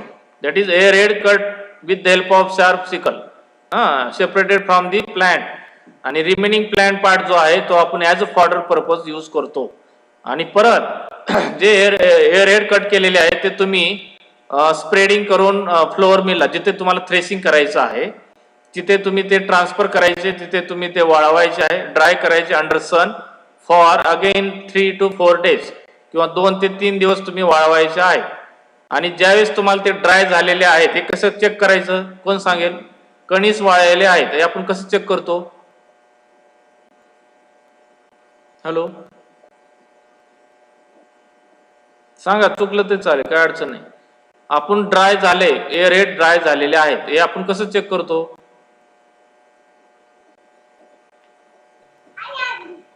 हॅलो, बोला काय अडचण नाही. आपण ब्रेक करतो ज्यावेळेस आपण कणीस आपल्याला चेक करायचं असेल ड्राय झालं का नाही, सेंटरला आपण कणीस ब्रेक करतो. जर इझिली ब्रेक होत असेल, कट असा आवाज येतो, बरोबर. जर ब्रेक होत असेल तर ते रेडी फॉर थ्रेसिंग ऑपरेशन, म्हणजे आपल्याला थ्रेसिंग मशीनच्या साहाय्याने थ्रेसिंग करायचे सोरगम मध्ये, म्हणजेच एअर हेड पासून ग्रेन सेपरेट करायचं आहे, त्याला थ्रेसिंग ऑपरेशन म्हणतात. मशीनच्या साहाय्याने आपण थ्रेसिंग केलं की परत आपल्याला ग्रेन्स ड्राय करायचे again for 2 to 3 days under sun. Bright sunshine मध्ये तुम्ही कडक उन्हामध्ये ते ग्रेन्स परत वाळवायचे, ड्राय करायचे आहेत.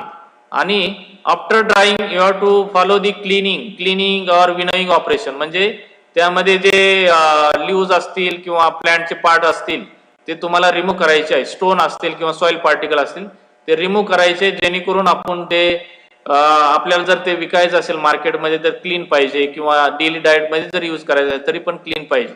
त्यासाठी क्लिनिंग हे विनोइंगच्या साहाय्याने करायचे आणि परत तुम्ही डायरेक्टली फायनली गनी बॅग मध्ये ते स्टोअर करायचे. असं हे सर्व पॉइंट्स तुम्हाला इथं कव्हर करायचे. आणि फायनली यील्ड आहे, उत्पन्न आपल्याला ज्वारीपासून किती मिळेल? रेनफेड कंडिशन, रेनफेड म्हणजे पावसाच्या सीझन मध्ये आपण लावले असेल ज्वारी खरीप मध्ये तर 25 ते 30 क्विंटल पर हेक्टरला तुम्हाला मिळेल. आणि जर इरिगेटेड कंडिशन म्हणजे खरीप सीझन सोडून रब्बी किंवा समर मध्ये लावली तर तुम्हाला यील्ड हे 40 ते 50 क्विंटल मिळेल. असं का? उत्पन्नामध्ये फरक का, असं कोण सांगेल उत्तर? आता बघा रेनफेड म्हणजे पावसाळ्यामध्ये जर ज्वारी घेतली तर उत्पन्न 25 ते 30 क्विंटलच मिळतं. रब्बी किंवा समर मध्ये घेतलं तर 40 ते 50 क्विंटल मिळतं. असा फरक का असेल? हॅलो, आवाज येतोय का? हॅलो, अनुकूल हवामान सर. अजून अनुकूल म्हणजे काय नेमकं असेल? तुम्हाला माहिती आहे का फोटो सिंथेसिस प्रोसेस हे खरीप सीझन मध्ये जास्त प्रमाणामध्ये होत नाही, कारण क्लाउडी वेदर असतं, ढगाळ वातावरणामध्ये सोलार रेडिएशन्स अवेलेबल होत नाहीत फोटोसिंथेसिस साठी. आणि रब्बी आणि समर मध्ये फोटोसिंथेसिस हे 100% असतं, म्हणजे सोलार रेडिएशन्स अवेलेबिलिटी हे 95% अबव आहे. म्हणजेच तुम्ही जेवढं तुम्हाला हे लक्षात घ्यायचं आहे, जेवढं शेडिंग इफेक्ट होईल, शेडिंग म्हणजे सावली असेल, फोटोसिंथेसिस हे डायरेक्टली हॅम्पर होतं, कमी होतं, आणि त्याचा इफेक्ट हा तुमचा उत्पन्नावरती होतो. कारण आपला जो लीफ पार्ट आहे, ल्यूज पार्ट, झाडाचं जे पानं असतात त्यामध्ये क्लोरोफिल असतं. क्लोरोफिलचा रोल आहे, दॅट इज फोटोसिंथेसिस. आणि फोटोसिंथेसिस झालं की फूड सप्लाय होतो. फूड सप्लाय म्हणजे ऍक्च्युली नंबर ऑफ ग्रेन्स, एका कणसाला किती बियाणं भरलं पाहिजे हे डिपेंड्स आहे डायरेक्टली फोटोसिंथेसिस. जर प्रोसेसच नाही झाली म्हणजे पावसाळ्यामध्ये हा प्रॉब्लेम आहे. दुसरा प्रॉब्लेम पावसाळ्यामध्ये काय आहे, बर्डचा अटॅक होतो किंवा स्मॉट आणि रस्ट डिसीज. मी तुम्हाला मगाशी सांगितलं, स्मॉट हे ज्यावेळेस मॉइश्चर हवेमध्ये जास्त असतं त्यावेळेस स्मॉट आणि रस्ट डिसीज हे जास्त प्रमाणामध्ये सोरगम वरती येतात. तसं रब्बी आणि समर मध्ये होत नाही. हे मी 3 सायंटिफिक रिझन सांगितले. हे फ्युचर मध्ये तुम्हाला कुठल्याही इंटरव्ह्यू मध्ये, मुलाखतीमध्ये विचारल्यानंतर हे सांगता आलं पाहिजे. उत्पन्न कुठल्याही पिकाचं सीझन वाईज व्हेरिएशन असतं. त्याचं कारण मेन आहे सायंटिफिक फोटोसिंथेसिस प्रोसेस.